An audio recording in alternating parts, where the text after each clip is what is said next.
Já disse várias vezes que a igreja de Lutero às vezes perguntava por que ele pregava o evangelho. Toda semana ele diz: vocês esquecem o evangelho. Isso é uma realidade. Nós estamos do evangelho de novo e de novo para não esquecer. Mas nos nossos dias, grande parte dos cristãos não entendem o evangelho. Não é que esquecem o evangelho. Não entendem a diferença entre a nova e a velha aliança. Quase não tem distinções na mente da maioria dos cristãos dos nossos dias. E quando nós não temos uma visão clara, não há nada novo acontecendo em nós.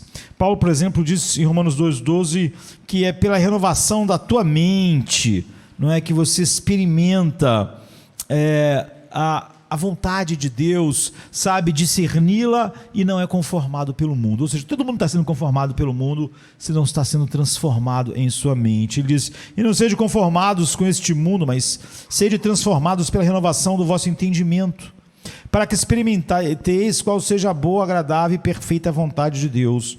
Ou seja, nós somos perfeitamente inúteis como cristãos, inúteis, que exaltam Cristo se tudo o que fizermos for nos conformar com o mundo ao nosso redor.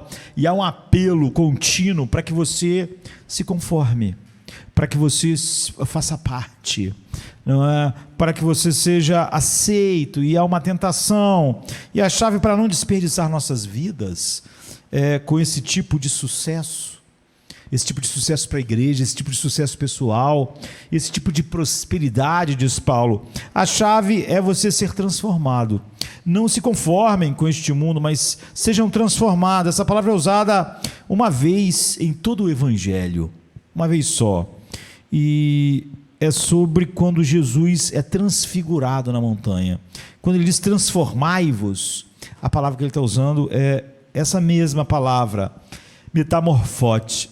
É o único lugar, né, onde ela aparece nos evangelhos.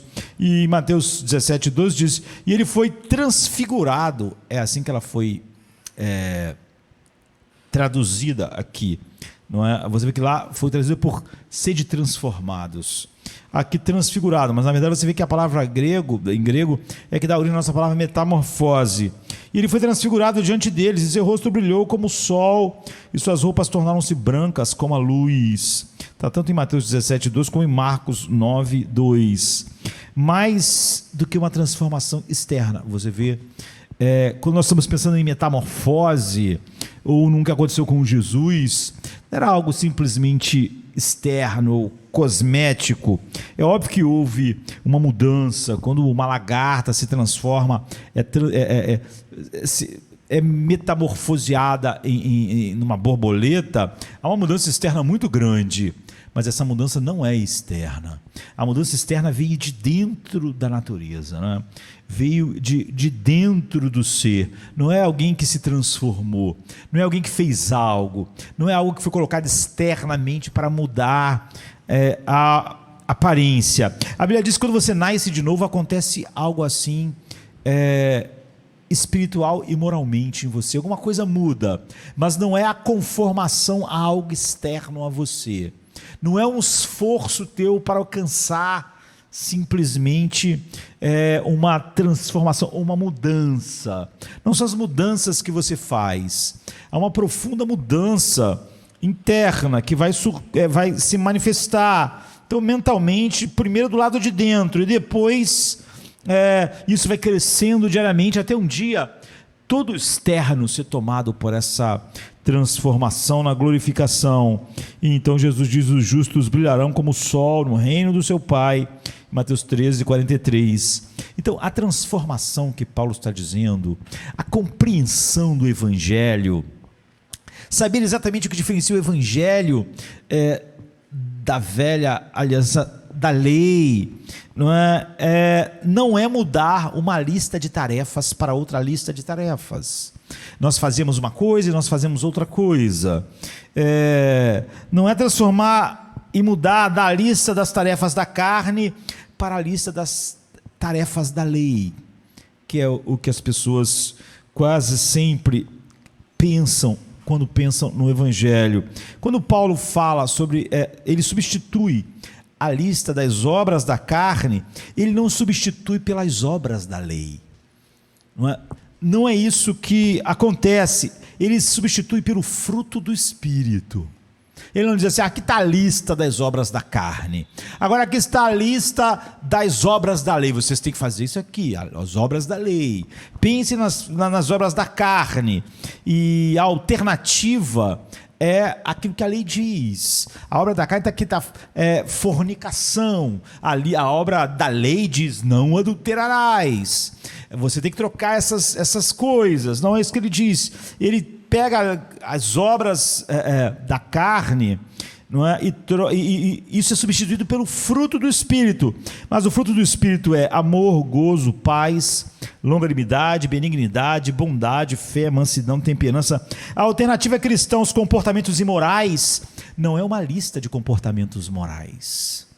Olha, teus comportamentos eram imorais, agora vamos trocar isso por esta lista aqui de comportamentos morais.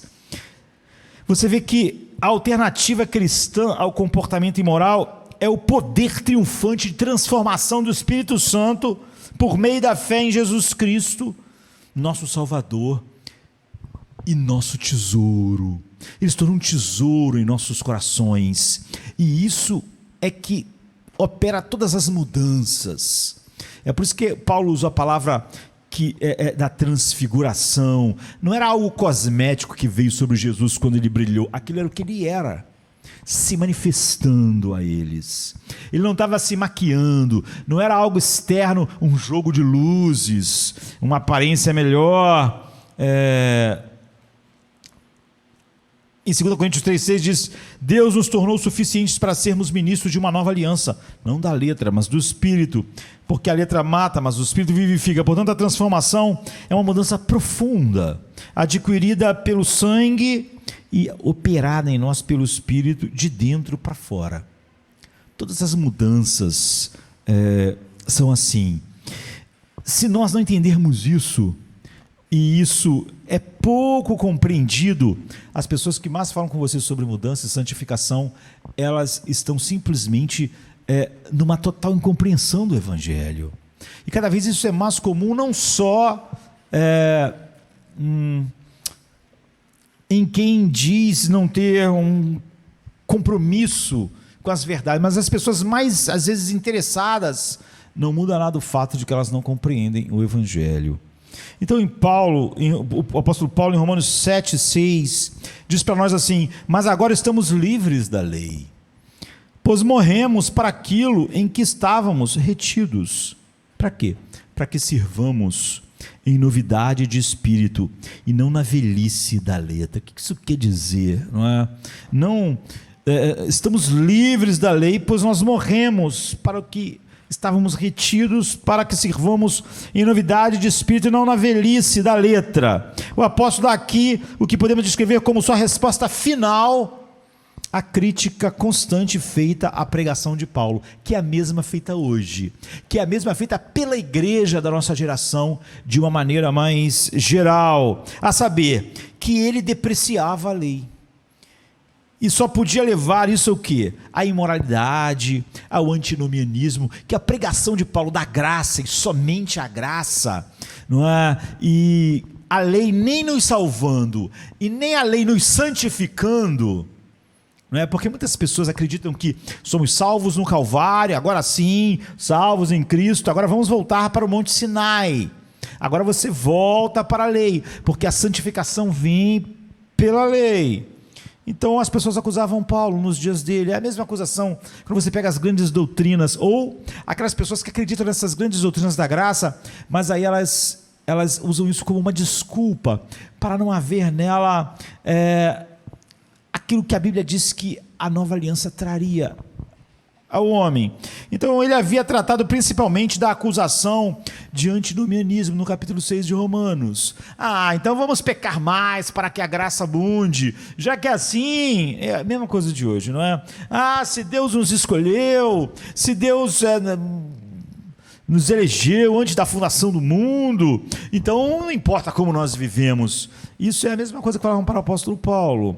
Ou então, as pessoas dizem: eu acredito que a graça fez tudo, mas elas voltam para a lei, para serem santificadas, elas fazem reuniões e começam a discutir, quase tudo que discutem nada mais é do que a lei. Não é? E seu interesse, o interesse de Paulo é mostrar que a lei, como também toda e qualquer tentativa de basear a vida na lei, em vez de nos ajudar a viver de fato a vida piedosa, isso é obstáculo, isso é a pedra de tropeço, isso é aquilo que impede. E ele estabeleceu isso no versículo 5, ele diz: mas agora, diz ele, estamos em condição de viver a vida piedosa, porque nós terminamos com aquilo que nos mantinha retidos, ou derrubados, e que agravava o nosso problema, e entramos numa maneira inteiramente nova de viver. No momento nós estamos considerando o contraste. Então o que ele faz, ele traça, né, entre a nova vida e a velha vida. E como eu disse, Paulo, ele não troca a lista das obras da carne pela lista das obras da lei. Ele troca aquilo pelo fruto do Espírito, que é algo que flui de dentro, não é? Algo orgânico, como acontece numa metamorfose, ou como aconteceu na transfiguração, que é usada a mesma palavra. Jesus não estava colocando coisas novas nele, ele estava deixando externamente manifestar algo da sua natureza. Então nós chegamos a diferenças particulares que nós podemos examinar e que você pode sempre testar se o que você, com a melhor das intenções, quando pensa em oração, em reuniões, nisso, em estudo, se você não está se afastando do Evangelho. Isso é algo, algumas pessoas vão dizer, meramente teórico, doutrina. Você vê que não, isso é essencialmente prático, porque a acusação feita contra Paulo era de natureza prática, não é? As pessoas diziam o seguinte: essa pregação da graça, da justificação somente pela fé, da fé sendo um dom de Deus, soa maravilhoso, é bom e agrada os ouvintes, é claro que agrada, mas a questão é, o que, Paulo, isso leva na prática? Essa é a prova de que de que jeito ela é na vida diária comum, como ela afeta no viver dos homens. O apóstolo estava preparado para enfrentar ele no terreno deles, não é? Como nós devemos estar, e para mostrar que é por isso, e unicamente por isso, e isso que leva a uma vida prática, diária, de santidade, não é? É exatamente porque só a graça faz isso, é que ele só pregava isso. É porque só a graça honra a Deus, é que ele faz isso. É porque só isso manifesta a Deus, é que ele trocou as obras da carne, não por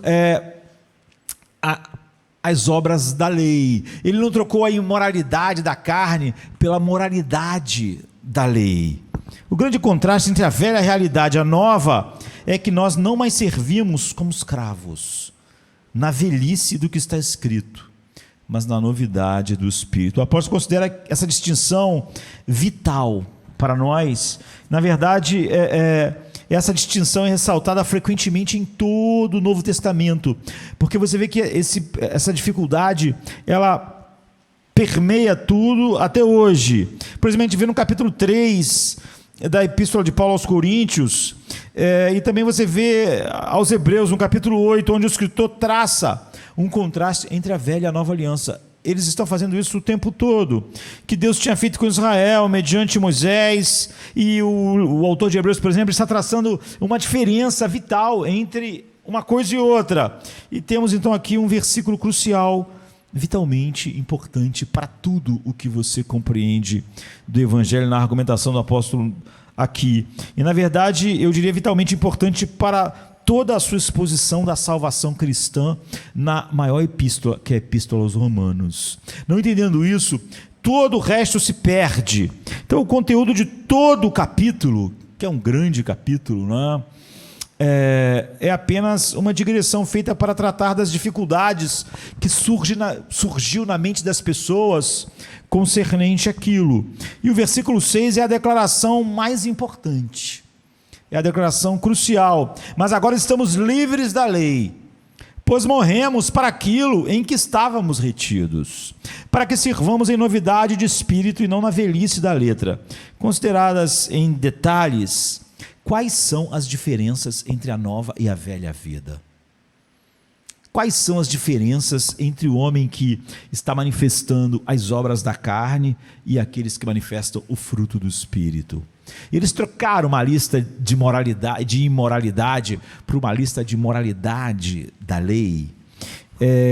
No Espírito e a velha maneira de viver conforme está escrito, ou seja, debaixo da lei, ou na carne, como o apóstolo Paulo usa.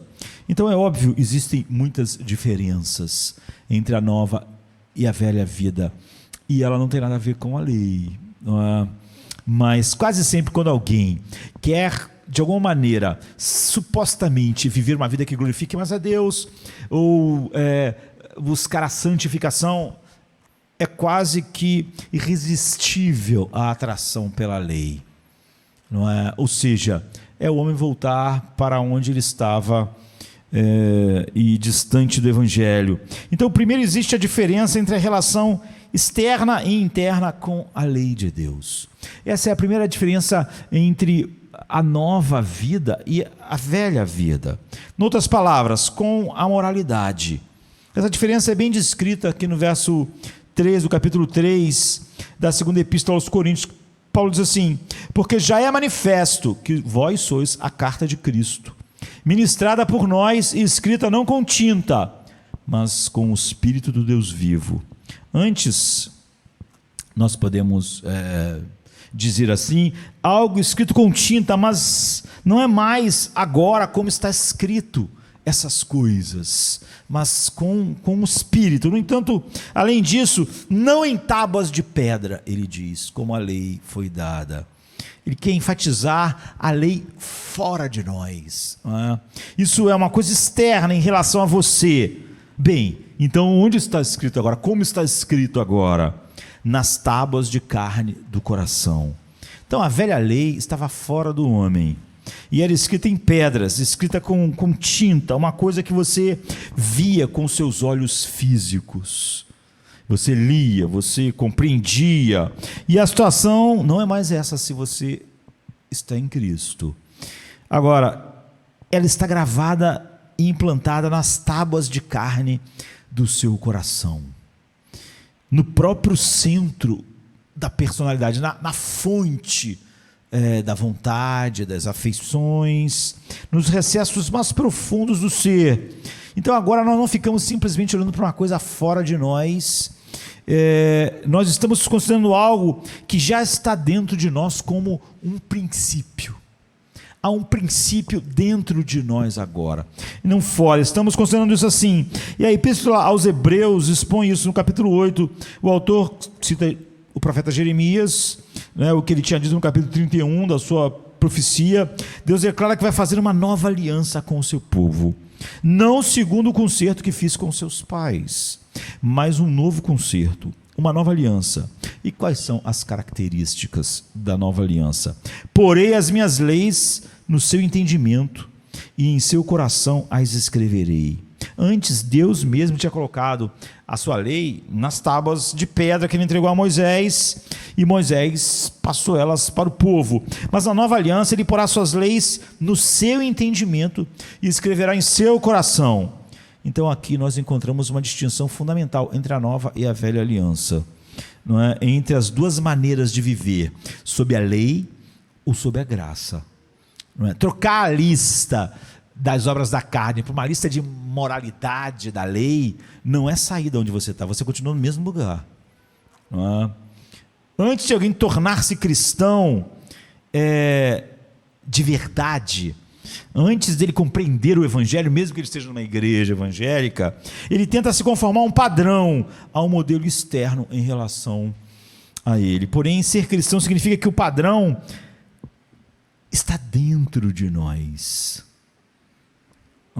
Naturalmente, em certo sentido, ele ainda está fora, ainda está no livro, ainda está na palavra de Deus. Mas o fato importante é que agora ele também está dentro. Ele não está só fora, ele está dentro de nós. Você lê na palavra, mas ele está em sua mente e em seu coração.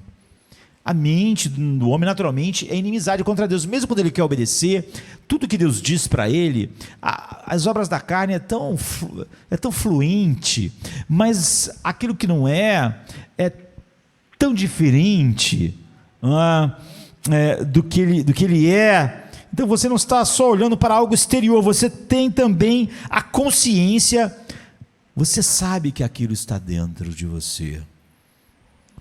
Você não precisa ser persuadido, o pastor não fica precisando convencer você de que viver para Deus é a coisa mais importante, de que Ele é a fonte de prazer e alegria. Se o pastor precisa ficar convencendo você disso, você deve questionar-se se há uma diferença essencial entre um homem nascido de novo e você.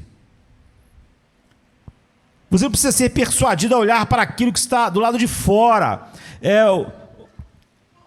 Nós não precisamos persuadir a você a olhar para um padrão externo para se conformar a ele. Agora há um poder em seu interior chamando a tua atenção para isso. O trabalho do pastor não está tentando te levar para algo que é longe da sua natureza. Não é? Há algo dentro de você que anseia por aquilo, operando no centro da sua personalidade. Então não é o pastor tentando convencer você a não ser mundano. Não é Paulo tentando lá em Romanos 12, um pouco mais na frente aqui, dizendo não vos conformeis com este mundo, e você pensa, vamos tentar isso, sabe, porque tudo em mim quer se conformar com o mundo. Não, o pastor não está tentando fazer isso na nova aliança. Há algo em você, dentro de você, na sua natureza, que está em operação. Como ninguém fica pregando para a lagarta virar borboleta, é uma metamorfose. A natureza dela está fazendo, a natureza dela não está contrária à transformação. A mesma verdade é exposta na Epístola aos Filipenses, capítulo 12, verso 13. Operai a vossa salvação com temor e tremor, porque é Deus que opera em vós como? Dentro de vocês.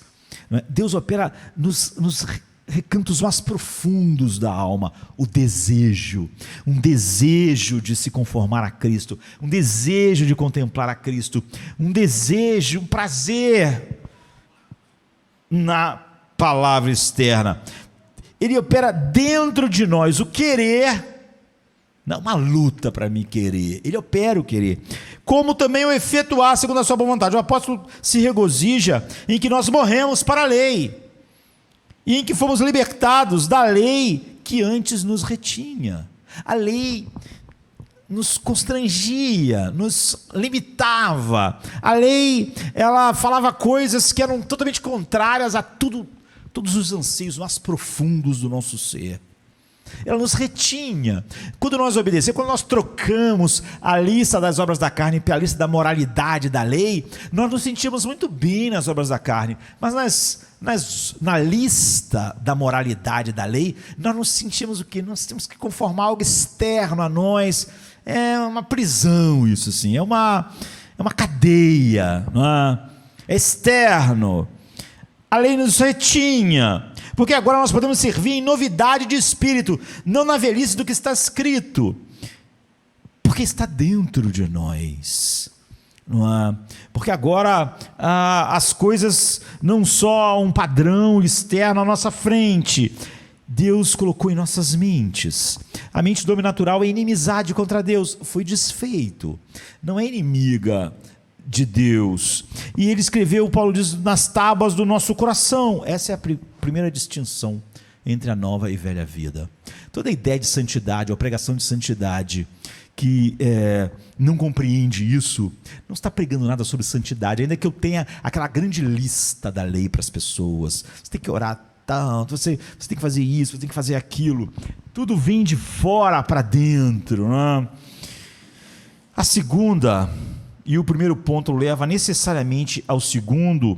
Essa nova vida no Espírito significa que agora nós temos um entendimento que a gente não tinha antes. Eu me refiro a um entendimento da lei e do propósito da lei. Antes, todo mundo é capaz de entender a lei como homem natural, mas não de maneira correta. Não é? Nós temos agora, essa é a consequência da primeira diferença entre ser uma nova criatura ou não, estar no Evangelho ou não estar. E é óbvio que as cartas eram escritas para pessoas que estavam, como nós aqui, numa igreja, mas grande parte das pessoas não compreendia o Evangelho. E ninguém é salvo por um Evangelho que não compreendemos. E pior, se nós não somos realmente mudados, né, da velhice da lei para a graça. E qual era o problema dos que viviam sob a antiga dispensação e que ainda é hoje? Diz o apóstolo assim em 2 Coríntios capítulo 3, o véu está posto no coração deles. Versos 13 a 16. Esse é o problema dos que se acham debaixo da lei, dos que estão na carne. Você vê, Paulo não está dizendo sobre pessoas que viviam uma vida, eram as pessoas mais religiosas, oração, leitura da Bíblia, estavam debaixo da lei e estavam na carne. Então, semana após semana, o apóstolo Paulo diz, eles ouvem a leitura de Moisés, eles ouvem a explicação da lei de Moisés, mas eles não a entendem, porque há um véu em seus corações. Sua mente está cega. Queridos, isso é tão terrível, né? Quase sempre as pessoas que mais falam sobre santidade têm um véu, assim, eles não compreendem. Eles realmente acham, como essas pessoas aqui que Paulo está refutando, que a graça e as doutrinas da graça, elas vão levar as pessoas para o mesmo lugar que essas pessoas aqui acham, não é? Para uma vida antinomiana. E assim, embora estudem e considerem a Bíblia importante, como essas pessoas para quem Paulo está falando, embora seus mestres passem a vida inteira expondo a elas a lei, não é? Mesmo quando chamam de evangelho, fazendo comentários sobre ela e formando suas tradições e colocando os tijolos da moralidade, eles ainda ignoram o real significado da lei. E eles têm um outro entendimento, porque Paulo diz, eles podem ler muito, estudar, e nas suas reuniões, mas tem um véu posto sobre eles. Diz o apóstolo, quando se converterem ao Senhor, quando forem regenerados, então o véu será tirado. O véu será tirado, e eles vão começar a entender, finalmente, a lei. O problema daquele que não é realmente regenerado é que lhe falta um fundamental entendimento dessa nova vida que Deus quer que nós vivamos. Ele não enxerga por que alguém deve vivê-la, nem qual é o propósito dessa nova vida. E sem o entendimento de por que deve viver e qual é o propósito, eles não têm nenhuma concepção concernente ao propósito de Deus com relação ao homem finalmente. Ele nada sabe do grande esquema e do grande plano de salvação, seus propósitos, e porque Deus o desenvolveu, desenrolou isso assim. Então, por exemplo, aqueles judeus, eles liam o Velho Testamento e eles não enxergavam nada disso. E acontecia isso porque eles interpretavam mal a lei e pensavam que, se tão somente eles pudessem obedecer certas ordens, como as entendesse, Deus ficaria agradado, Deus se satisfaria, Deus acharia maravilhoso eles estarem lendo e colocando em prática. Eles nunca enxergaram qual era o propósito da lei, qual era o sentido da lei, nunca perceberam que a lei era para ser o nosso mestre-escola para nos conduzir a Cristo. Até hoje você vê cristãos dizendo que se Deus ordenou algo é porque o homem é capaz, senão ele não ordenava. Ou seja, ele tem exatamente o entendimento errado da lei. Se Deus disse que para fazer isso, se esse é o mandamento, então eu posso fazer, porque Deus não mandaria fazer. Ele não entende o que a lei veio fazer. Ele acha que realmente a lei veio dizer o que nós podemos fazer, mas a lei veio fazer outra coisa, não é? A lei veio dizer o que o homem não pode fazer. Ela veio para que o pecado abundasse. Nunca viram que a função da lei era expor o nosso caráter, não exaltá-lo. Era mostrar a nossa feiura, não nos embelezar. O propósito da lei era nos condenar e não nos salvar. Eles nunca entenderam que pela lei vem o conhecimento do pecado, não vem a salvação do pecado. Pela lei não vem nada dentro de mim que me faça estar de acordo com o que ela diz. Eles achavam então que podiam de alguma forma fazer algo que fosse aceitável a Deus através da lei. E Paulo chama isso de um véu. Eles podiam olhar para a lei, estudar a lei, mas eles não podiam entender porque havia um véu sobre o rosto deles, um véu sobre o coração deles, e a mente deles então não podia funcionar bem olhando para a lei. Eles podiam estudar a lei a vida inteira e viver a vida mais moral. Trocaram lá, supostamente, na cabeça deles, as obras da carne, né, pela lista da moralidade da lei, ou a lista de moralidade da carne pela lista da moralidade da lei. Essa era a situação deles. Eles estavam sobre, Paulo está dizendo, sobre a velhice do que está escrito. Mas no momento em que o homem é trazido para Deus, Paulo diz, um momento que começa a chamar eficazmente, o véu é tirado. E ele enxerga, e ele entende. Então, quando ele entende, o fariseu mais arrogante diz: eu, o principal dos pecadores. Ele entendeu a lei. Ele finalmente entendeu. Toda a sua posição passa por uma verdadeira revolução. Ele não pensa mais, Deus deu a lei porque eu posso obedecer se eu quiser, exercer minha vontade, disciplina e meu livre-arbítrio. A lei vem e diz: eu morri. Ele finalmente entendeu a lei. Essa é a segunda diferença entre alguém que nasceu de novo, entre a velha e a nova aliança. E a terceira coisa é que agora o homem começa a ver a vital distinção entre observar a mera letra da lei. Por isso que ele fala sobre a letra. Ele não está falando sobre algo contrário ao livro escrito, mas ele começa a ver a mera a distinção entre meramente a letra da lei e estar interessado no espírito da lei. Está interessado não na letra. Essa é uma distinção imensa. E ela explica todo o problema dos fariseus, dos escribas, dos doutores da lei e todo mundo que não está realmente capturado pela graça no mundo, vivendo aquela lista das obras da carne abertamente, ou aqueles que estão tentando viver a lista da moralidade da lei. O barco é o mesmo.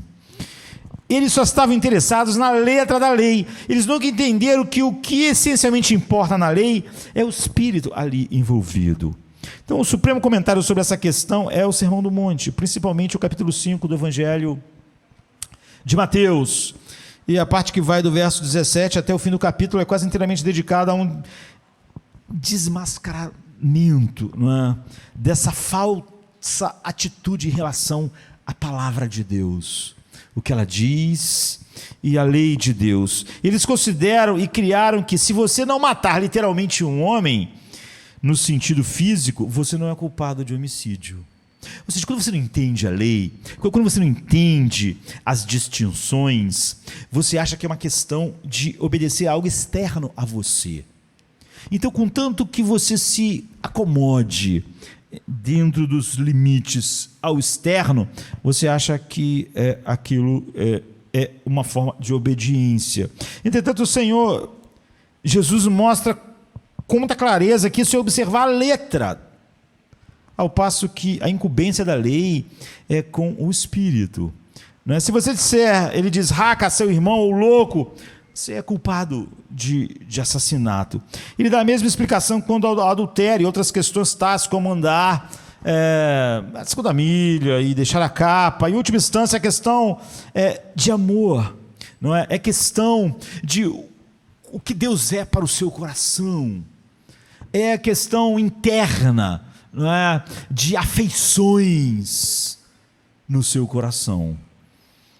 Em última instância, é uma questão que nunca você está pensando até onde não é pecado algo, até onde eu ainda estou dentro da regra que está estabelecida.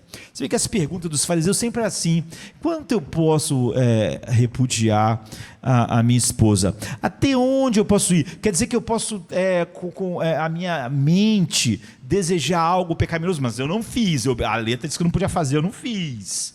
Eu estava sempre tentando encontrar quanto eu posso me relacionar com o pecado sem que isso tenha ultrapassado aquilo que a lei diz. Eles não estavam interessados na verdadeira obediência. É a ideia do mínimo necessário, não é? Eles não estavam nunca com a ideia. Hoje, nós vivemos uma época pior. Jesus, por exemplo, diz assim: se você olhar com uma mulher com desejos impuros, você já cometeu adultério com ela.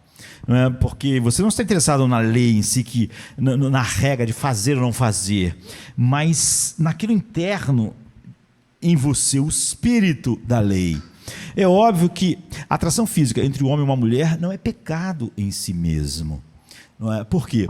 Porque aquilo pode ser concretizado para a glória de Deus. Então é óbvio que se uma pessoa, um homem, em relação a uma mulher, ou o oposto, tem fantasias sexuais, isso é pecado. A atração sexual entre homem e uma mulher não é pecado, porque aquilo pode ser consumado para a glória de Deus. É muito diferente de qualquer desejo que não possa. Todo desejo por algo que é pecado e não pode ser consumado para a glória de Deus é pecado. Desejar matar alguém não pode deixar de ser pecado, porque você não mata. Porque você não pode assassinar alguém para a glória de Deus. Desejar o pecado é pecado. Desejar algo que não é pecado, mas que pode ser feito de maneira pecaminosa, pode se tornar pecado. Um homem sentir atração por uma mulher não é pecado. Porque aquilo pode ser consumado para a glória de Deus. Um homem sentir atração por outro homem é pecado. Hoje em dia, as pessoas, principalmente no mundo reformado, isso cresceu, dizem que uma atração assim não é pecado. Porque contanto que a pessoa não consuma, mas aquilo não pode ser consumado para a glória de Deus. Quando você deseja roubar algo, é pecado, mesmo que você não roube. E você tem que tratar aquilo como pecado. E você tem que se arrepender, você tem que ir diante de Deus. Você não pode dizer: eu sou assim, eu desejo roubar tudo, mas eu não roubo nada. Então eu não pego, porque isso é só tentação. Não é verdade. Essa é uma tentação diferente. É uma tentação da sua própria concupiscência. Você deseja algo que é oposto ao que Deus é. Jesus, por exemplo, nunca foi tentado assim. Isso é assunto para outro sermão. Não é? As tentações de Jesus eram sempre externas. Era o diabo falando sobre algo que não era pecado. Não é? Ter fome, querer comer pão, não é pecado, porque você pode comer e beber para a glória de Deus. Agora, se eu para comer e beber fizer de uma maneira, ou desejar de uma maneira que não glorifica a Deus, aquilo é pecado. Mas eu posso desejar comer pão e não ser pecado. Mas é óbvio que o diabo pode usar isso como uma tentação. Mas Tiago fala sobre a tentação da nossa própria concupiscência, ou seja, do nosso ser caído. Jesus não era um ser caído. Ele nunca teve uma concupiscência, ou seja, um desejo de ter algo à custa de desonrar a Deus. O desejo supremo dele era honrar a Deus em tudo. Ele nunca sentiu um único desejo de algo que desonrasse Deus. Então entenda, há dois tipos de tentação, né? Há uma tentação que Jesus nunca teve, a tentação pela sua própria concupiscência. Essa tentação já é pecado. É óbvio que Adão e Eva, antes de caírem, caíram. Antes de comerem, eles já tinham em seu coração colocado eles na frente de Deus, já tinham se encurvado para si mesmo, desejado ser deuses, e todo o pecado já tinha operado. Não é? Nós somos tentados, Tiago diz, pela nossa concupiscência. Jesus nunca foi tentado assim. Às vezes eu vejo as pessoas usar a Bíblia da maneira mais ridícula. O autor de Hebreus diz que Jesus em tudo foi tentado. Algumas pessoas tendem a dizer que Jesus foi tentado a todas as coisas. Primeiro, ele nunca foi tentado como nós somos tentados, como seres caídos, pelas nossas próprias concupiscências. Nunca. Segundo, nem nós, seres caídos, somos tentados em tudo. O que ele está dizendo é que ele era um homem completamente. E tudo aquilo que o homem está sujeito nesse mundo, ele também estava. Dor, sofrimento, todas essas coisas se transformam em tentações, porque dor me faz questionar, por exemplo, Deus está me amando? Você vê que uma das tentações era, se você é filho de Deus, então você não vai morrer desse jeito horroroso, porque Deus não vai deixar. Mas quando o Hebreus diz que Jesus foi em tudo foi tentado, algumas pessoas querem entender o tudo, em que todas as tentações, eu já disse que ele nunca foi tentado pela sua concupiscência, mas infelizmente as pessoas nem nisso conseguem enxergar. Eles estão dizendo que Jesus foi tentado em tudo. Então, eles pegam cada um de nós e tudo que você foi tentado, Jesus foi tentado. Isso é ridículo, porque nem eu fui tentado assim. Nem eu fui tentado em tudo. Nunca fui tentado em matar ninguém. Nunca fui tentado em ter relações sexuais com mortos. Nunca fui tentado a estuprar alguém. Então a ideia de um estuprador pensar, Jesus foi tentado em tudo, ele também foi tentado igual a mim, é ridículo. Porque nem seres humanos caídos foram tentados em tudo. Não é? Nunca fui tentado, enfim, a fazer um monte de coisas na vida. Nem pecadores caídos foram tentados igual aos outros em todas as coisas. Pelo contrário, mesmo em nós há coisas que nós achamos repugnantes e que outros, não é? O serial killer, ele tem uma coisa de matar as pessoas, em ver a vida saindo assim, ver a luz se apagando na vista. Você já foi tentado a fazer isso? Você sente isso? Pode ser que você sinta. Eu nunca senti. Não é? Foi tentado a ter relações sexuais com mortos? Necrofilia, já foi? Então eu não. Então a ideia de que fui tentado a tudo, nem nós somos tentados a tudo, não é? Como seres caídos. Mas Jesus há uma barreira infinitamente maior, porque ele nunca foi tentado internamente. Ele não era caído. Ele é o único homem que não tinha concupiscência. Ele nunca foi tentado pela sua própria concupiscência. Ele nunca desejou algo que fosse para o seu coração maior, melhor, que trouxesse mais alegria, gozo, satisfação do que o Pai. Isso era a sua comida e sua bebida. Todas as tentações de Jesus tinham que vir de fora do mundo, ou, por exemplo, desce da cruz. Se você é filho de Deus, o cara está tentando, ele não está pensando, eu prefiro descer da cruz e desonrar o Pai do que morrer assim. Ele não está sendo tentado por isso e lutando com isso. Porque dentro dele, ele quer fazer o que o Pai quer. Mas você vê que de fora está vindo tentações. Desce da cruz, mostra o seu poder, mostra que você é filho de Deus. Enfim, na nova aliança, nós estamos interessados na verdadeira obediência, não o mínimo necessário. Porque nós estamos falando sobre algo que está fora de nós. Ainda está, mas agora está dentro. Aqui e ali o apóstolo admite que anteriormente tudo isso era verdade a respeito dele, como fez, por exemplo, nesse mesmo capítulo, no versículo 8 e 9. Diz ele no versículo 9, eu, em algum tempo, vivia sem lei, mas vindo o mandamento, reviveu o pecado e eu morri. Ele diz, eu não entendia nada da lei, então eu achava que eu estava... Ele diz virtualmente a mesma coisa em Filipenses 3, naquele fragmento da sua autobiografia, no verso 4 a 8. O que ele nunca tinha captado sendo um mestre da lei e compreendido é que a lei diz, não cobiçarás. Que cobiçar é pecado. Porque o que cobiça é a nossa concupiscência. Cobiçar é desejar algo à custa de Deus. É achar que algo vai me satisfazer mais do que Deus. E quando você cobiça, você já pecou. Não cobiçarás é um dos 10 mandamentos. Nunca sinta um desejo pecaminoso e diga que isso não é pecado, porque essa tentação já é fruto do pecado. Eu desejo algo. Quando alguém diz assim, pastor, mas sem isso eu não vou ser feliz, então você vê, aquilo é uma cobiça. Aquilo não vai se transformar em pecado. Aquilo é pecado. A pessoa está dizendo o seguinte, se eu honrar a Deus aqui, eu não vou ser feliz. Eu preciso desse relacionamento. Isso é cobiça. Se deixar de ter algo me fará infeliz, isso é cobiça. Ou se ter algo na minha vida, Deus não mais vai ser suficiente, então aquilo é uma cobiça. Então não basta você se refrear e não praticar certas coisas. A questão é, você as deseja? Você peca em sua imaginação, em sua mente, em seu coração. Isso é cobiça, não é? É cobiçar algo além da glória de Deus, ou à custa da glória de Deus, ou acreditando que aquilo tem para você uma satisfação que Deus não pode te dar. Aos olhos de Deus, a concupiscência, o desejo, é isso que a Bíblia chama de concupiscência, é pecado. E é nisso que Deus está olhando. E é isso que quem tem um véu não entende.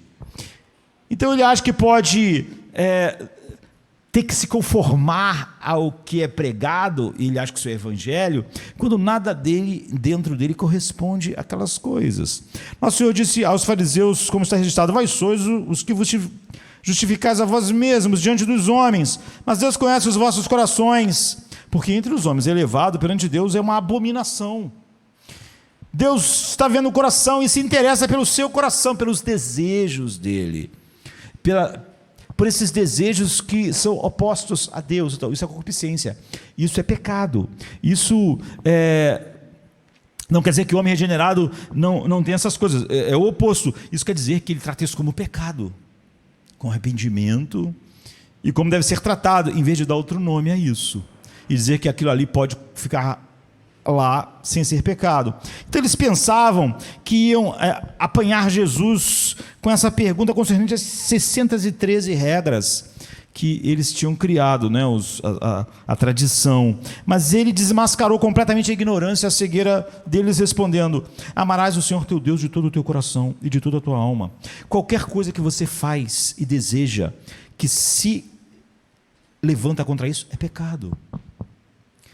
E qualquer ação que vocês acham virtuosas, que não flui de amar a Deus de todo o seu coração, é pecado. É por isso que toda cobiça é pecado, é por isso que toda concupiscência é pecado. Por quê? Porque é óbvio que ela não flui de um desejo de ver Deus como o objeto final do deleite e da satisfação. Então o cumprimento da lei flui desse amor. Paulo diz em Romanos 13, a lei não é meramente uma coleção de regras, regulamentos, e não é mera questão da letra, é o espírito que conta, é o que está por trás, não é? Os judeus nunca tinham enxergado isso, nem um grande mestre como o apóstolo Paulo. Todavia, no momento em que o homem é regenerado, ele entra na esfera do espírito, imediatamente ele vê e percebe que toda a sua moralidade não passa de um trapo imundo, exatamente por isso. Porque ele percebe que a lei é algo só externo, que ele tem tentado se conformar, mas dentro dele, ele ama, deseja e anseia tudo o oposto da lei. A lei não está em seus corações. A palavra de Deus não está em sua mente. A sua mente ainda é inimiga. Por isso que ele fica buscando sempre, até onde eu posso? O que eu posso fazer que já não é errado? Aquela velha justiça da qual ele costumava se gabar tanto, Paulo não está dizendo, agora eu descobri que ela tem pouco valor. Ele descobriu que ela não tem valor nenhum, totalmente inútil. Não havia diferença entre eu, o maior fariseu, e a prostituta, no final das contas. E uma vez que ele percebe o caráter espiritual da lei, e só então ele vê o caráter positivo dele, ele passa a ver a natureza superficial e mecânica e desesperadora de toda a retidão externa, de toda a conformação externa a algo que não corresponde a nada dentro de mim. E a realização externa e superficial ainda deixa um poço cheio de iniquidade no meu coração, de tal maneira que até essa realização externa não passa de uma coisa imunda. Ele agora aprende que isso não tem valor nenhum perante Deus. Ele nunca mais pensa que Deus está satisfeito com ele por causa dessa conformação, de trocar a lista de moralidades da carne pela lista de moralidades da lei.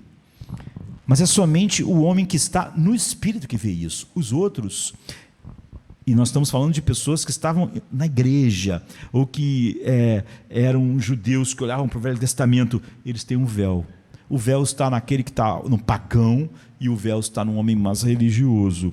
A tragédia do moralista, do homem Assim, na igreja ou fora dela, é que a sua cegueira inata permanece, como aconteceu com tantos mestres, como Paulo era um mestre entre os judeus. Contudo, no momento em que um homem entra na esfera do Espírito, ele vê que ele está completamente condenado. Ele se vê forçado a buscar a sua salvação em Cristo, e como Paulo diz em Filipenses, não querer nenhuma justiça que vem da lei, ou seja, de algo que eu estou me conformando a algo meramente externo.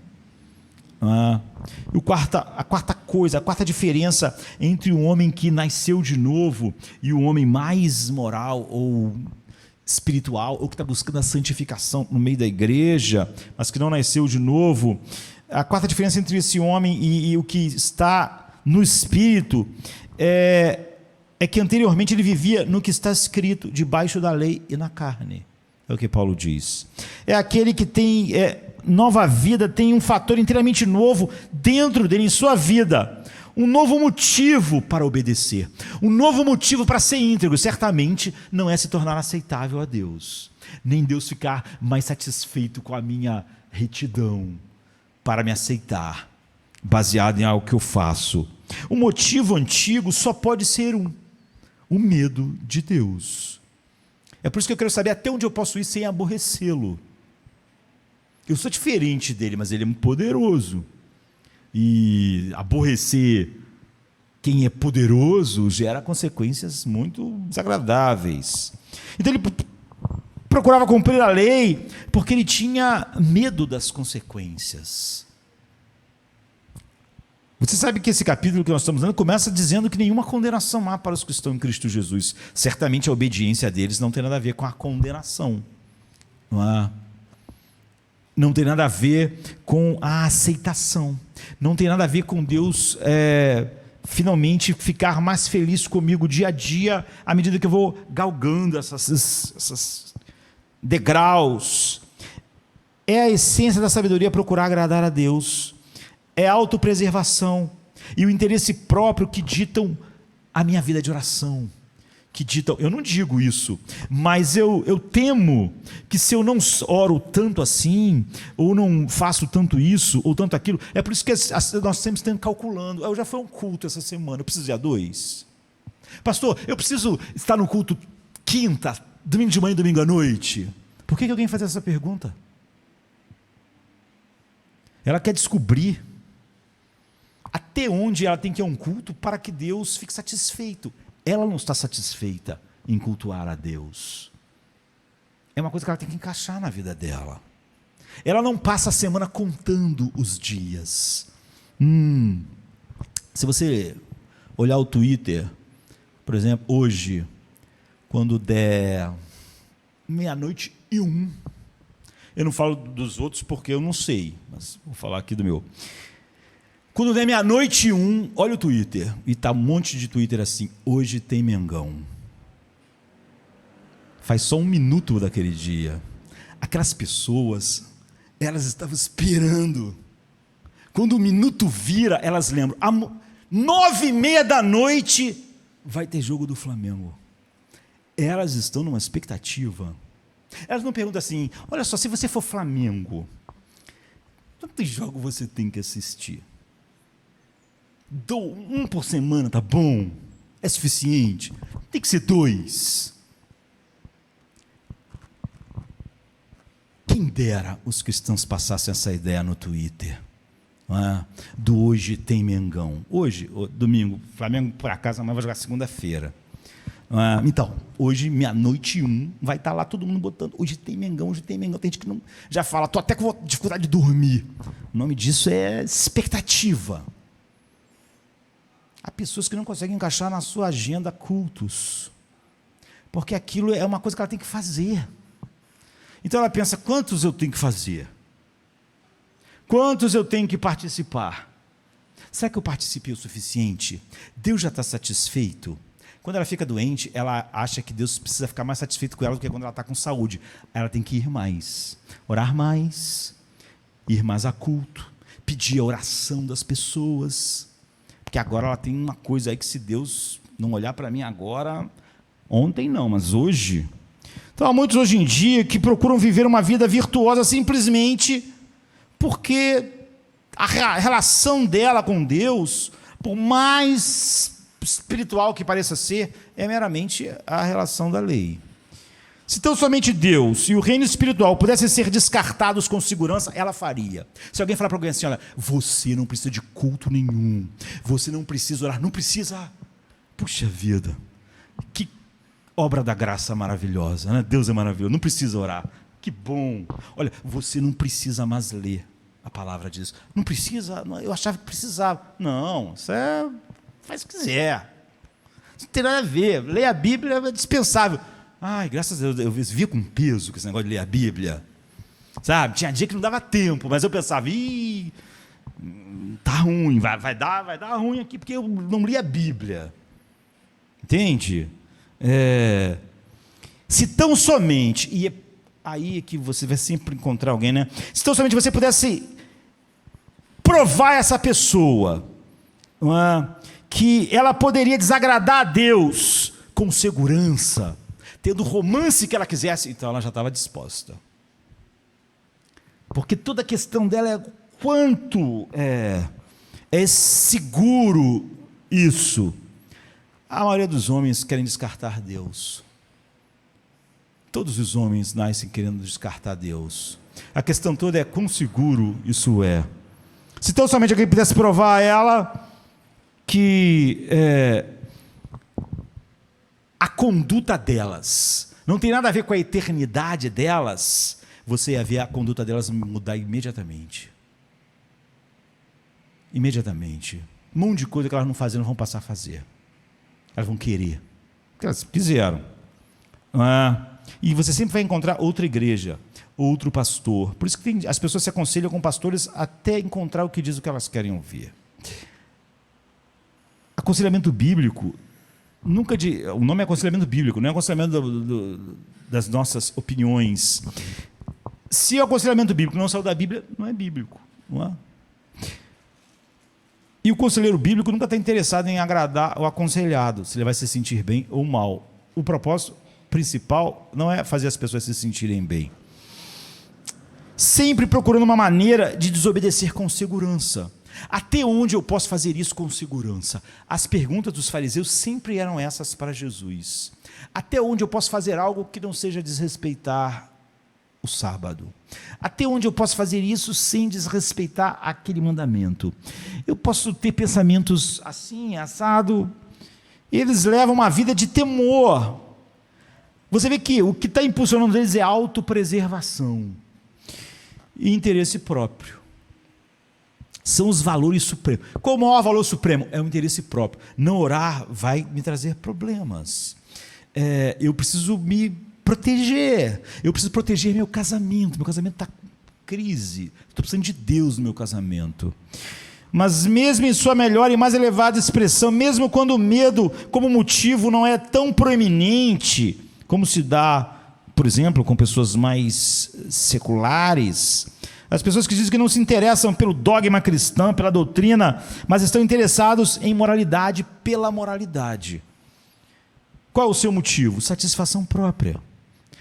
Uma vida melhor, uma sociedade melhor. Eles desejam manter o seu próprio pradão e querem satisfazer a sua concepção, ou então eles têm um código para eles poderem se sentir virtuosos diante das outras pessoas horríveis desse mundo. Então, recentemente, uma dessas pessoas disse o seguinte: a moralidade é a responsabilidade do homem por si próprio. Você vê, isso é autossatisfação. E essa era a principal dificuldade dos judeus. Diz o apóstolo no capítulo 10 dessa carta, no versículo 3, não conhecendo a justiça de Deus e procurando estabelecer a sua própria justiça, não se sujeitaram à justiça de Deus. Diz mais, no verso 2, porque lhes dou testemunho de que eles têm zelo de Deus, mas sem nenhum entendimento. Lá está o véu. Eles trabalham muito, tentavam produzir muita justiça, diz o apóstolo, mas eles queriam produzir a sua própria justiça. Eles se orgulhavam dela. Eles achavam que realmente eles eram melhores do que o outro, por causa das coisas que eles estavam fazendo. Essa era a motivação da oração, do estudo, de todas as coisas. Eles estavam muito contentes consigo E como o apóstolo diz em Filipenses 3, segundo a justiça que há na lei, esse tipo de coisa, eu fui irrepreensível. Então eu me sentia melhor que todo mundo. Eu me achava. Porque ninguém fazia as coisas como eu fazia. Tanto zelo. Então, quanto orgulho Paulo sentia da sua justiça. Era sobre ele. Não é? Ele sentia orgulho da sua observância da lei, porque Paulo tinha o véu sobre a sua face. Mas, no entanto, ele é o cara mais moral do mundo. Diz ele aos Gálatas que, na questão do zelo pela lei, ele excedia em muito, sendo extremamente zeloso. Não é que ele excedia as pessoas comuns, ele excedia os fariseus, que eram os caras que tinham um padrão lá em cima. Ele procurava agradar a si mesmo e, por sua justiça própria, se sentia plenamente glorificado em suas orações, em seu conhecimento da lei, em seus estudos, nas horas que ele passava assim. O nosso Senhor nos deixou uma descrição gráfica disso em Lucas 18, na parábola dos 2 homens que subiram para orar. Mas essa parábola é quase uma desgraça. Porque essa parábola quase sempre prova que nós não somos as pessoas que somos. Porque quase sempre, quando você ouve a parábola, você pensa mal do fariseu. Quase sempre, quando você vê essa parábola, que o cara aí diz: Senhor, obrigado, porque eu não sou como os outros pecadores. Tu pensa: que cara hipócrita. E você pensa que Jesus está contando uma parábola para dizer que você é o cara humilde. Mas você está sendo o fariseu do fariseu. Porque o fariseu estava olhando para o cara lá e estava dizendo assim: obrigado que eu não sou como ele. E aí a maioria das pessoas, quando lê a parábola, elas ficam pensando: graças a Deus eu não sou como aquele fariseu. Ele está fazendo exatamente o que Jesus estava dizendo. Você está vendo? Você está vendo como vocês são? Vocês têm uma justiça própria, agora não em relação ao publicano, mas em relação ao fariseu. Eu estava contando a história para mostrar como o homem é em si mesmo. Mas vocês em si mesmos acham que são melhores que o fariseu. Mas vocês não são. Não é essa a lição. Dou graças a te dou porque não sou como os demais homens, roubadores, injustos, adúlteros. Esse homem era o máximo de autossatisfação. E nós podemos ser o alto de satisfação exatamente criticando esse homem. E nos achando superiores. Ainda bem que Deus me aceita porque eu não sou como o fariseu. Deus me aceita porque eu não sou julgador. Eu não sou alguém que, enfim, fazendo exatamente a mesma coisa. Doutrinas da graça produzem humilhação. Ele não pediu perdão, nem ajuda, nem poder. Ele confiava em si mesmo. E se ele precisasse do poder de Deus, é óbvio que os fariseus, eles oravam, eles pediam perdão, eles se arrependiam, mas eles achavam que isso eram ajudas que Deus dava. O seu motivo consistia unicamente em agradar-se a si próprio e se sentir bem consigo mesmo, quando ele era mais espiritual que outras pessoas. Essa é a característica da velha vida na carne. Você vê, e parece uma pessoa tão espiritual, ele trocou a lista das obras da carne, supostamente, pela lista das obras da lei. Mas o Filho de Deus é contrastado com o fruto do Espírito, algo que está acontecendo dentro dele. Mas que diferença quando você chega a essa nova vida no Espírito? Como cristãos, o nosso anseio é viver esta vida piedosa, essa vida santa, porque nós temos dentro de nós um desejo de agradar e nos deleitar e conhecer mais a Deus. Não tem nada a ver com as outras pessoas. E também porque ansiamos por expressar verdadeira gratidão de um coração constrangido por Cristo. Então nós vivemos a vida cristã não porque continuamos com medo, não é? O legalismo sempre é assustador. Você vê que Paulo começa falando que nenhuma condenação há, no entanto ele vai falar em Romanos 8 sobre homens que mortificam seus pecados. Ele não quer atingir o seu próprio padrão, nem ele quer mostrar o contraste entre ele e as outras pessoas. Uma vez eu lembro que eu fui pregar no Mato Grosso, e umas horas antes de eu pregar, alguém me disse assim: semana passada aqui na conferência, um pastor pegou que é uma bênção de Deus. Eu falei: que bom. Olha, só para eu ter uma ideia, a pessoa falou para mim, ele no domingo, ele chega 2 horas antes e fica ajoelhado até a hora de começar o culto. Eu falei para a pessoa assim: você acha que isso é ser espiritual? Por que ele não fez isso em outro lugar? Por que ele teve que vir e ficar 2 horas para todo mundo que vai chegando no culto ver ele ajoelhado ali na frente? Você acha que é isso que faz de alguém realmente alguém que ama a Deus? Você não acha que isso é um espetáculo? Você não acha que ele devia ter fechado a porta? Se ele quer orar 2 horas antes do culto, 10 horas antes do culto, ele não devia fazer isso em outro lugar? Não é totalmente inadequado vir para um lugar público para todo mundo no outro domingo comentar quão espiritual nós somos?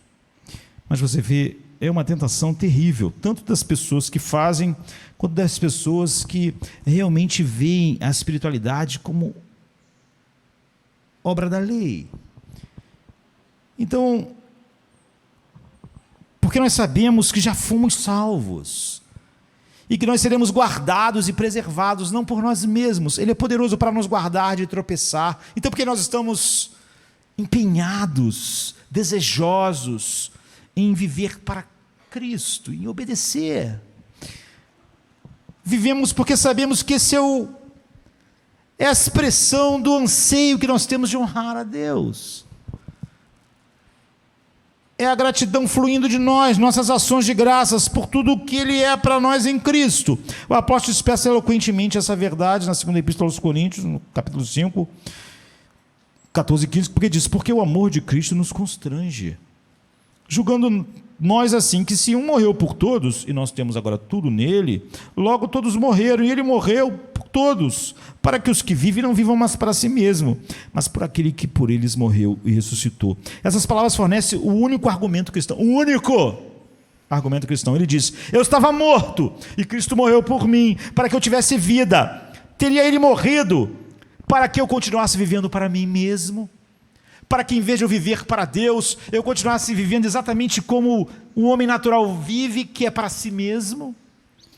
Não, mas para que eu vivesse para Ele, sendo que Ele se entregou por mim. Isso constrange o meu coração, um constrangimento eterno.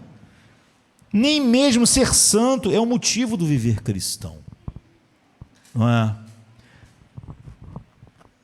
É honrar, glorificar e se deleitar em Deus, o seu nome. O fim principal do homem é glorificar a Deus e desfrutá-lo. O cristão é um homem que tem compreendido essa elevada vocação no seu chamado. E o incrédulo nada sabe sobre isso, e eu também, o homem meramente que não compreendeu o Evangelho, por mais que ele fale das coisas de Deus e se aplique, também não. A primeira coisa que verdadeiramente diz respeito ao cristão é que ele agora vive para Deus, para a glória de Deus, não para si, não para a sua glória. Ele não está preocupado com a sua glória, com a sua espiritualidade, que as pessoas vão poder ver. Deus é o seu grande motivo. Não há nenhuma condenação.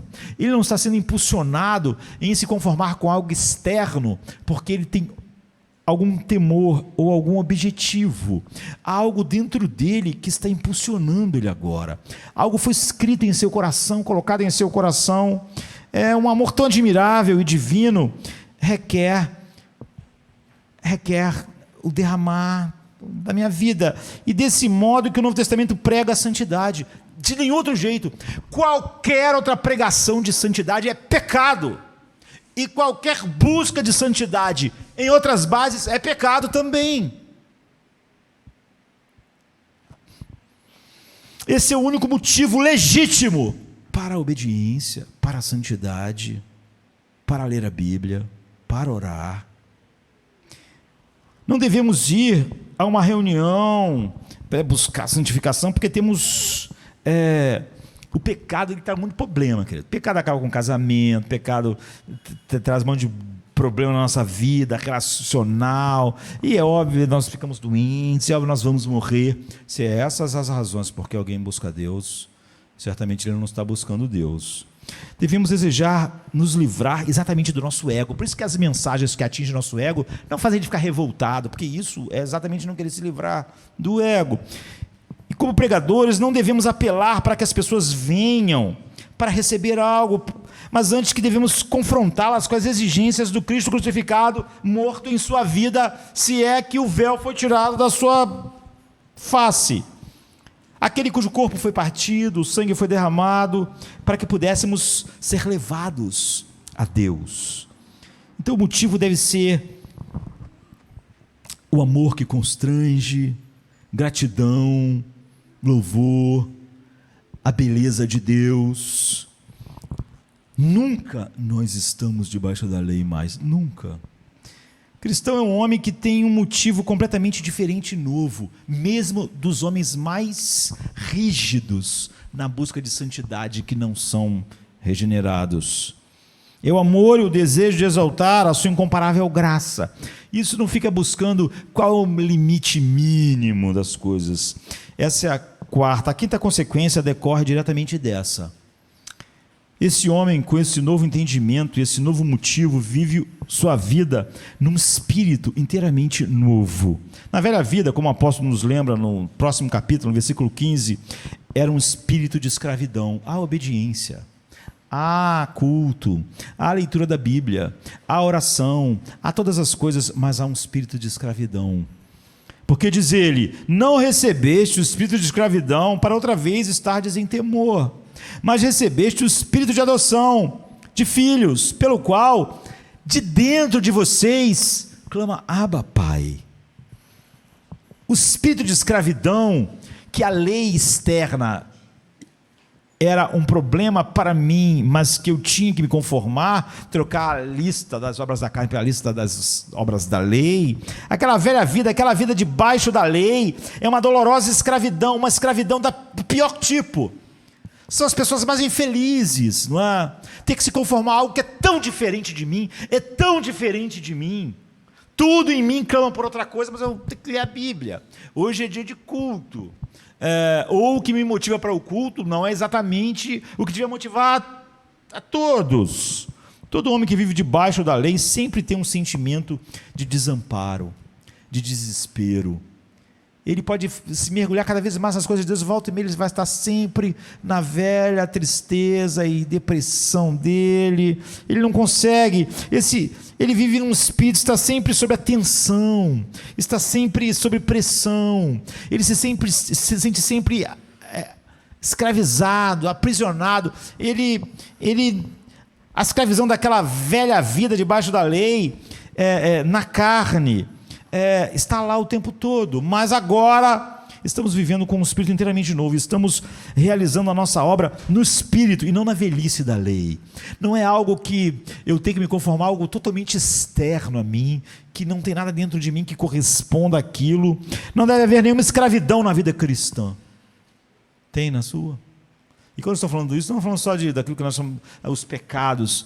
Se qualquer coisa que você faz, supostamente que um cristão deve fazer, como uma escravidão, então você está debaixo da lei, não debaixo da graça. O incrédulo, ele não tem fome e sede de Deus. Ele não pode dizer como Davi, como a corça anseia pelas águas, não é? Ele tem uma consciência de Deus, às vezes muito aguçada, como Paulo tinha. E isso é alimentado pelo seu próprio orgulho, como acontecia com o apóstolo Paulo. No entanto, com um cristão inteiramente diferente, você não pode ser cristão sem que possa dizer verdadeiramente a seu respeito que você tem sede de Deus, anseio. Sabe aquele negócio que eu falei do hoje tem Mengão? Então, anseio. Algo em você clama por isso. Os cristãos são bem-aventurados, eles são felizes, é só por isso que eles são fartos. Eles anseiam tanto Deus e eles recebem o que? Deus. O apóstolo João, em sua primeira epístola, no capítulo 5, diz: e os seus mandamentos não são pesados. Não estamos tentando ser salvos, não estamos tentando nos livrar da maldição da lei, nós não temos nada a ver com a lei, não nenhuma condenação há sobre nós, não há nenhum peso em nossa obediência, porque a nossa obediência não está fluindo de algo externo para nós. Nós temos o livro, ele é a mente de Deus, mas algo que corresponde a ele está agora dentro de mim. O mandamento de Deus eram muito pesados para o homem antes, é um fardo pesado. Pedro explicou a Cornélio, no concílio de Jerusalém, depois de todas as coisas que tinham acontecido, ele disse que nem eles, os judeus, conseguiam suportar o jugo da lei.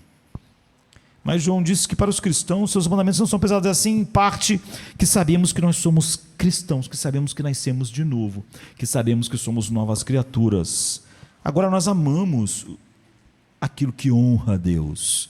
E exatamente temos um problema enorme de perceber que há coisas em nós que não honram, que ainda há desejos que estão indo na direção contrária. Agora nós nos levantamos contra isso.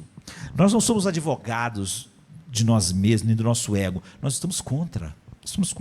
Agora, nosso grande desejo é viver dessa maneira, de modo que não é mais uma forma pesada de viver, não é mais a contragosto. Isso Paulo acrescenta em 2 Coríntios 3,17. Ora, o Senhor é Espírito, e onde está o Espírito do Senhor, aí a liberdade. Não há mais escravidão, não há mais a sensação de que eu estou perdendo algo na vida por causa de Deus, de que as coisas de Deus são fardo para mim. A liberdade. Outra tradução diz: onde o Espírito é Senhor, aí a liberdade. Quando você está na esfera do Espírito, a liberdade, não a liberdade debaixo da lei, não há nenhuma. O homem pode ser o cara mais obediente, e essa é a essência do legalismo, né? Não há nenhuma liberdade. É quase que assim: esse troço aqui não está me deixando viver a vida, também ninguém pode viver, não é? É por isso que tem gente que, sei lá, ora para chover no carnaval. O feitor está vigiando. Eu sempre sinto que Deus é um feitor me vigiando. Eu queria fazer aquilo, mas você vai desonrar a Deus, aí Deus vai ficar aborrecido. Provavelmente Ele vai deixar entrar coisas no meu casamento, na minha vida, e sei lá, eu posso pegar, as coisas podem ficar difíceis. Nós sentimos que tem sempre um capitão do mato atrás de nós. Não sentimos que atrás de nós estão a bondade e a misericórdia, me seguirão todos os dias da minha vida. Eu sinto que é um feitor. Eu queria fazer coisas, mas o feitor não se distrai. Essa foi a experiência de Lutero como monge, antes da sua conversão. Ele ia dizer que acreditava em Cristo, na cruz, todas essas coisas. Ele é um monge. Ele ficava jejuando, suando em sua cela, passando frio, fazia jejuns de muitos dias, mas ele se sentia vigiado por Deus. Era horrível. Mas quando Lutero foi regenerado, ele disse: então abriu-se a porta do paraíso para mim. Você é libertado dos grilhões daquilo em que estava retido, a Bíblia diz, porque você agora está morto para a lei. Não tem nada a ver com a lei. É um homem livre, é capaz de usar os seus poderes. Onde está o Espírito do Senhor, aí a liberdade. Pense no encorajamento desfrutado pelo cristão verdadeiro, queridos. Não havia encorajamento naquela velha vida. Porque encorajamento há em eu ter que orar? Se eu acho que orar é um dever difícil, pesado. Por isso nós éramos dominados pelo desânimo. Nós fazemos compromissos de orar, mas logo nós estamos cansados daquele compromisso. Parece uma dieta. A gente faz dieta só porque precisa, a gente não ama a dieta. Então é assim. Mas tudo ficou maravilhosamente diferente. Começa com uma consciência de que todos os meus pecados já foram perdoados, de que eles nunca vão me condenar, de que Deus está inteiramente satisfeito comigo em Cristo. Já começa no fim, você vê? Deus disse que na nova aliança Ele faria assim com os seus: lhes perdoarei a sua maldade e nunca mais me lembrarei dos seus pecados. Jeremias 31:34. Nada exerce tanto poder de libertação como saber que todos os meus pecados, passados, presentes e futuros, foram perdoados.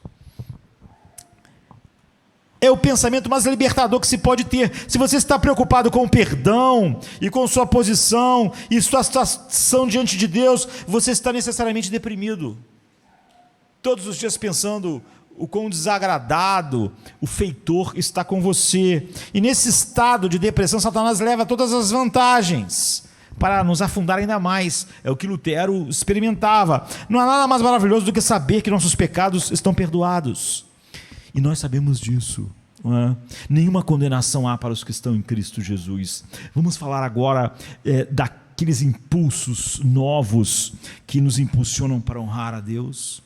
Entretanto, em segundo lugar, e resumindo o que estava dizendo, nós estamos acabando, desde que nós olhamos o capítulo 6, que Paulo está falando, nós estamos mortos para o pecado, estamos mortos para a lei, estamos mortos para a morte. No verso 9 a 11, Paulo nos lembra: havendo Cristo ressuscitado dos mortos, já não morre.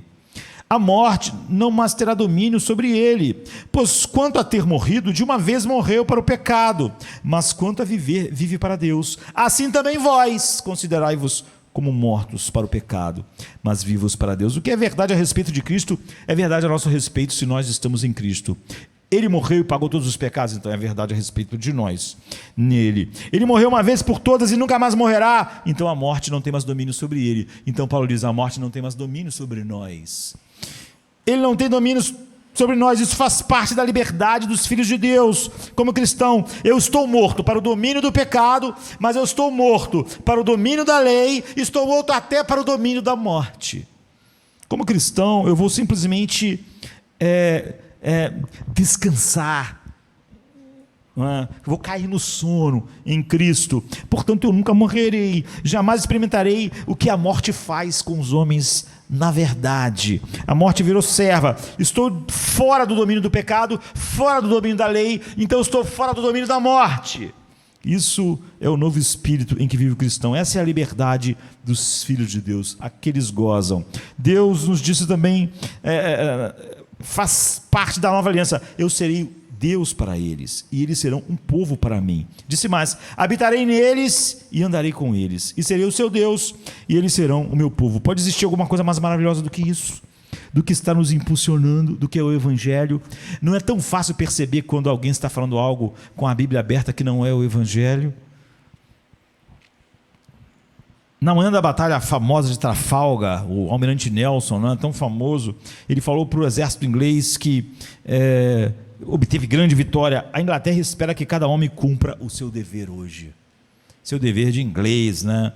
É um motivo de encorajamento, né? Apelou para isso. Mas Deus diz: eu sou o Deus de vocês, e vocês são o meu povo.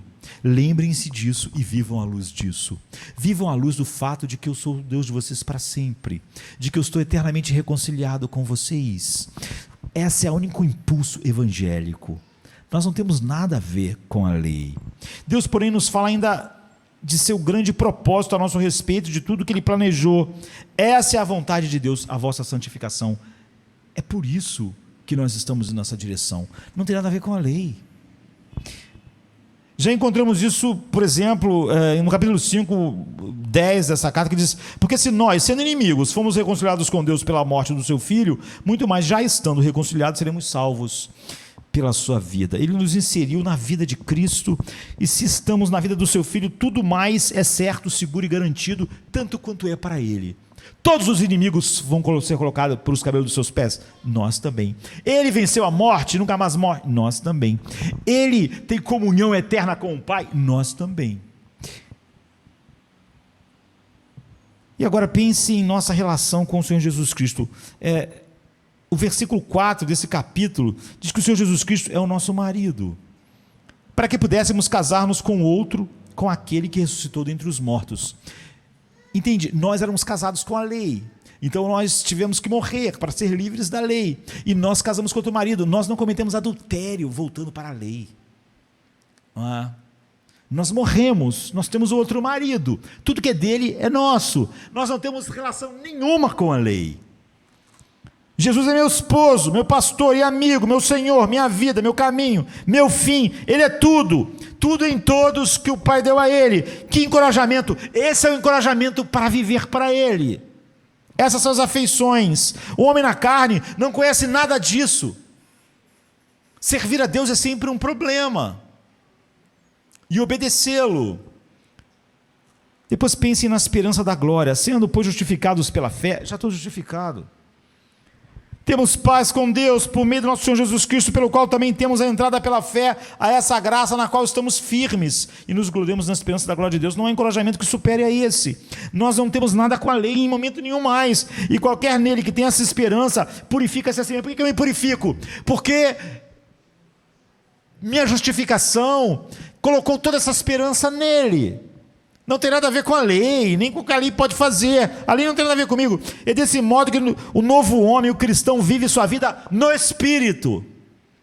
Quando ele fala na velhice da lei, ele não está falando nada contra a palavra de Deus, ele está falando em estar debaixo da lei, e como a lei é diferente do homem natural, a palavra de Deus é diferente.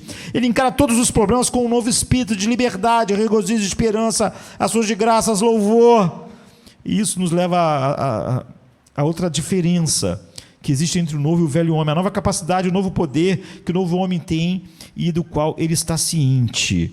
Paulo diz assim: o que era impossível à lei, diz o apóstolo, visto que estava enferma pela carne.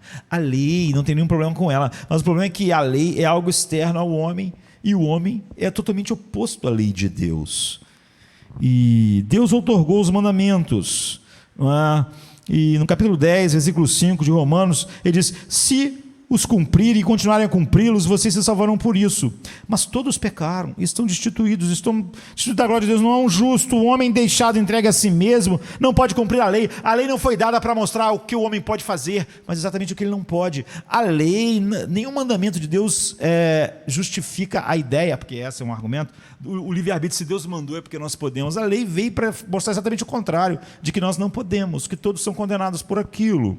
Todavia, o que dizer desse novo espírito, desse novo homem? Ele tem nova vida, ele é participante da natureza divina, ele recebeu nova vida em Cristo, ele nasceu do Espírito. Não se lembra das palavras de Paulo em 2 Coríntios 3, 6, a letra mata. Ou seja, se você tem a lei e não nasceu de novo, tudo que a lei faz é matar você.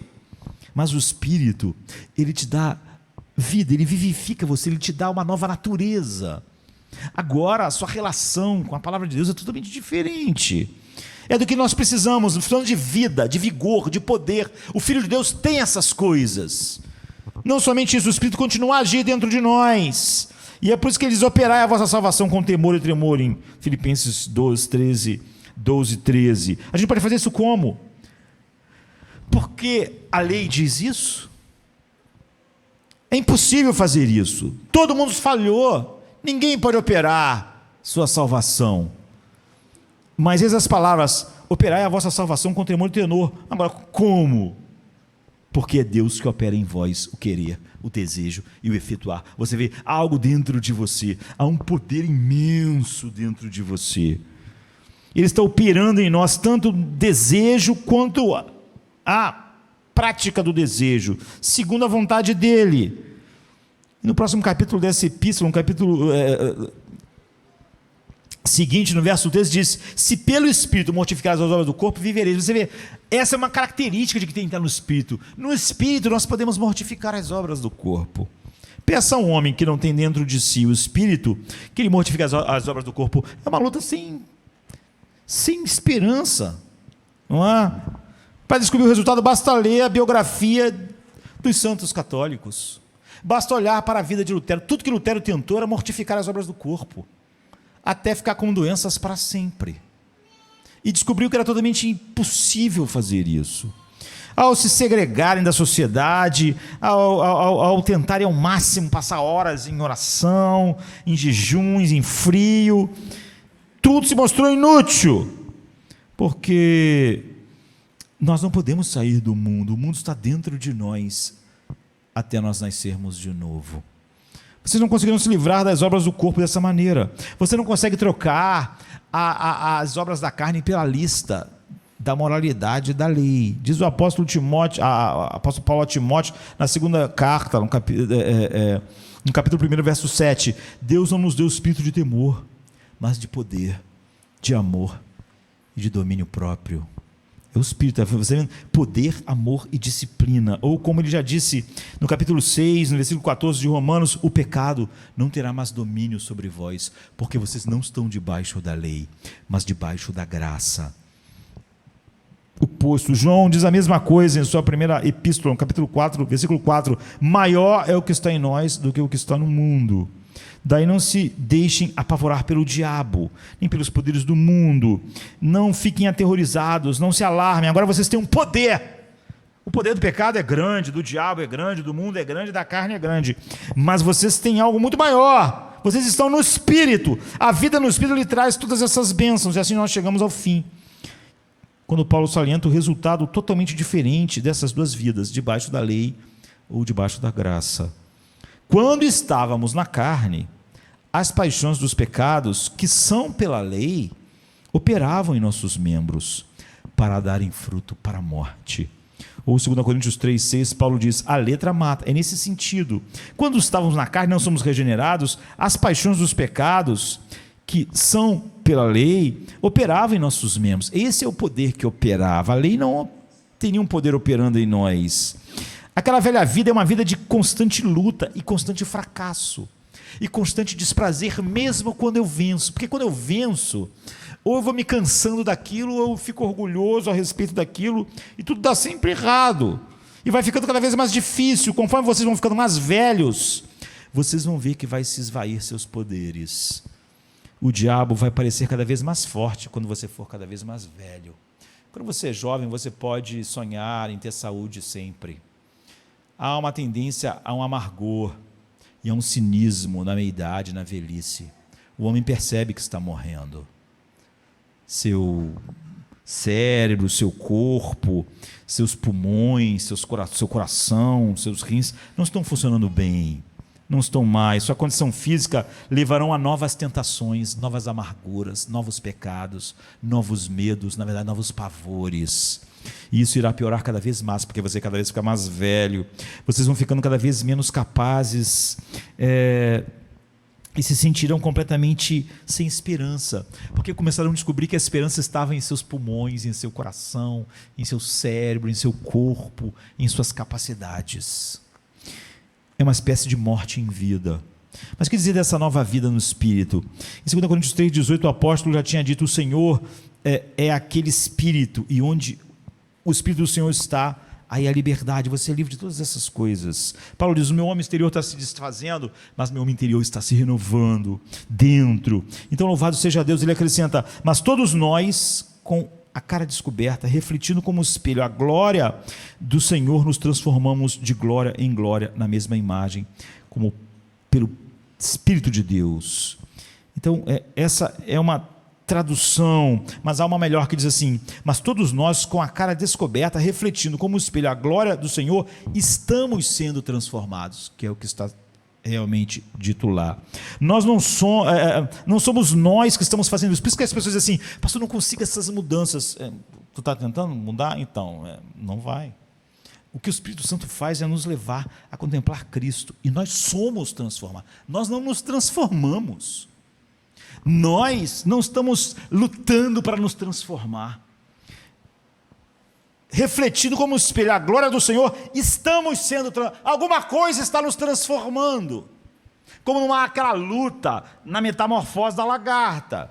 Não somos nós que estamos fazendo isso, está sendo feito em nós, pelo Espírito que habita em nós. À medida que contemplamos como no espelho a glória de Cristo, à medida que vamos vivendo esta vida no Espírito, com esse novo entendimento claro da lei e da graça, esse novo discernimento, novos motivos, amor, novo poder, tudo isso junto que a graça traz, à medida que vamos vivendo e praticando tudo isso, por uma compulsão interior, nós estamos sendo transformados na imagem de Cristo, de glória em glória. É uma vida progressiva, vai ficando cada vez melhor. Você vê, tem pessoas que vão ter essas coisas no estágio. A questão é se isso é verdade ou não a nosso respeito. No estágio onde nós estamos, um bebê é pequeno, mas está vivo.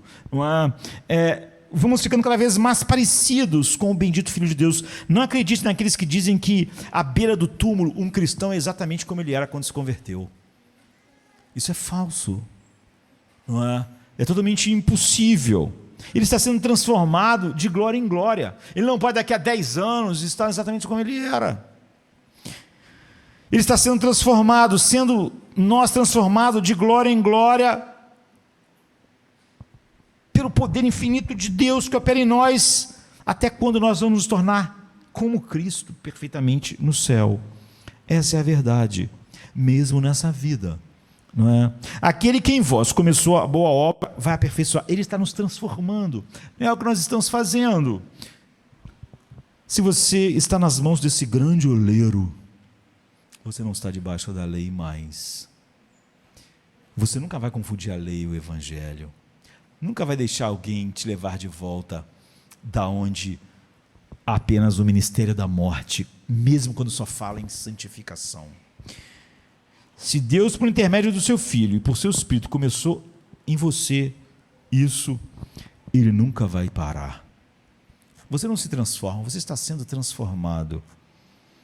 Ele nunca vai deixar isso incompleto. Ele completará até aquele grande dia, como Efésios 5, 25 diz,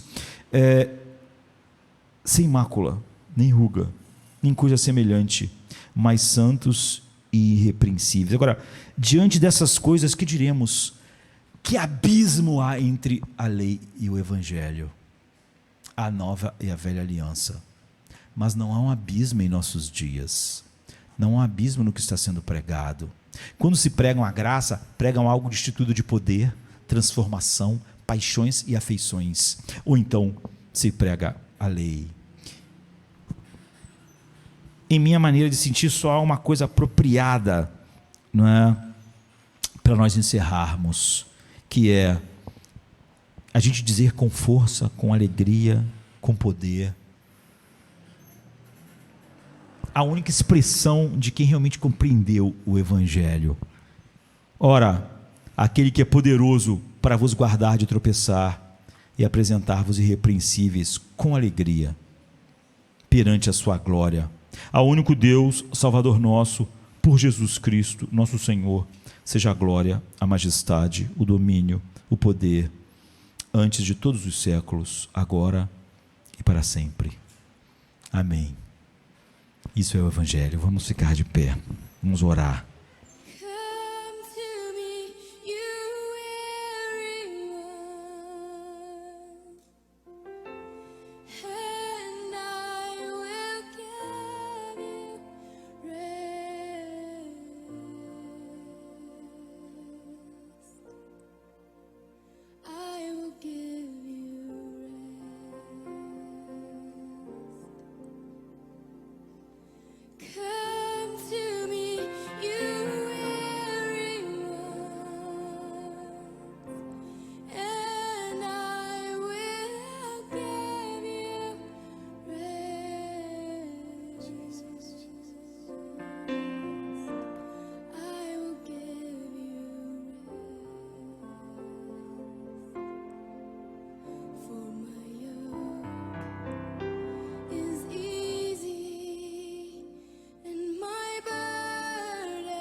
To